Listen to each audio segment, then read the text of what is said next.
नमस्कार. आज आपण महाराष्ट्रीयन स्पेशल दडपे पोहेची बघणार आहे माझ्या पद्धतीने. तर दडपे पोहे करण्यासाठी इथे आपल्याला नेहमीचेच पोहे वापरायचे. 2 वाट्या पोहे घेतलेले आहेत मी. स्वच्छ निवडून चाळून घ्यायचे आणि याला थोडेसे भिजवून घ्यायचे, म्हणजे एकदम ड्राय झाले पाहिजेत. एकदा पाणी टाकून जरी तुम्ही ओले करून घेतले तरी चालतात. आणि यासाठी लागणारं सर्व साहित्य मी एकत्र करून घेतलेले आहे. त्यामध्ये काय काय आहे ते बघूया आपण. तर इथे फोडणी आपल्याला नंतर करून घ्यायचे. इथे शेंगदाणे, डाळी, कांदा, हिंग, मिरची, कढीपत्ता आणि खोबरं घेतलेले बारीक किसलेलं. डाळ आणि शेंगदाणे हे दोन्हीही मी तेलामध्ये थोडंसं कडक असं भाजून घेतलेलं आहे, त्यामुळे आपल्या पोह्यांना टेस्ट छान येणार आहे. तर बघा, पोहे एकदम ड्राय व्यवस्थित आपले भिजलेले आहेत. यामध्ये कांदा टाकून घ्यायचा आपल्याला, 1 वाटी खोबऱ्याचा किस,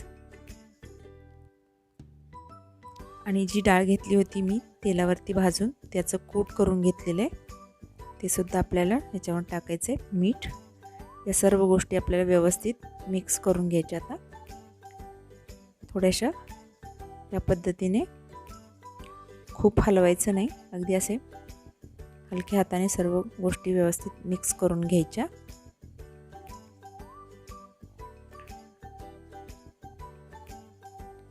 डाळीचं कूट आधी टाकायचं आपल्याला आणि शेंगदाण्याचं कूट नंतर टाकायचे. तर हे सर्व व्यवस्थित असं मिक्स करून झालेलं आहे.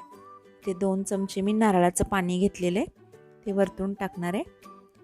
किंवा नारळाचं दूध जरी टाकलं तरी सुद्धा टेस्ट छान येते. आता आपण फोडणी करून घेऊया. हे अर्धा तास आपल्याला मिश्रण व्यवस्थित ठेवून द्यायचं आहे आणि अर्धा तासानंतर यावर फोडणी घालायचे. तर फोडणीमध्ये नेहमीप्रमाणेच जिरे, मोहरी, मिरची, कढीपत्ता, थोडीशी हळद टाकायची आणि हिंग टाकायचं आपल्याला. तर ही फोडणी आपल्याला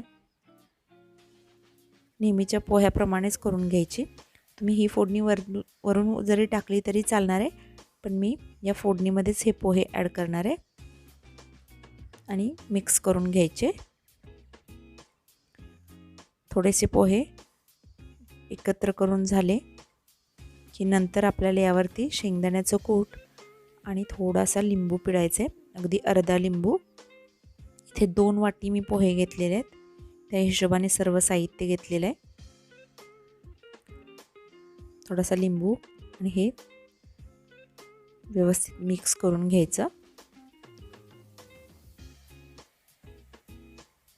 बघा, मस्त सर्व व्यवस्थित मिक्स करून मी त्यांना छान पसरवून ठेवलेलं आहे आणि कोथिंबीर पेरून आपल्याला याला खायला घ्यायचं आहे. मस्त आपले आहे दडपे पोहे तयार झालेले आहेत. खूप याला गॅसवरती भाजायचे नाही आहेत, अगदी थोडेसे फक्त गरम होईपर्यंत. टेस्टला छान लागतात आणि लिंबू आवडीनुसार पिळून आपले हे पोहे खायला तयार आहेत. तर नाश्त्यासाठीही तुम्ही हेल्दी अशी रेसिपी नक्की ट्राय करून बघा. आवडली तर मला कमेंट करून सांगायला विसरू नका. चला तर मग भेटू अशाच एखाद्या छानशा रेसिपीसोबत. तोपर्यंत दडपे पोहे नक्की तुम्ही ट्राय करा. धन्यवाद.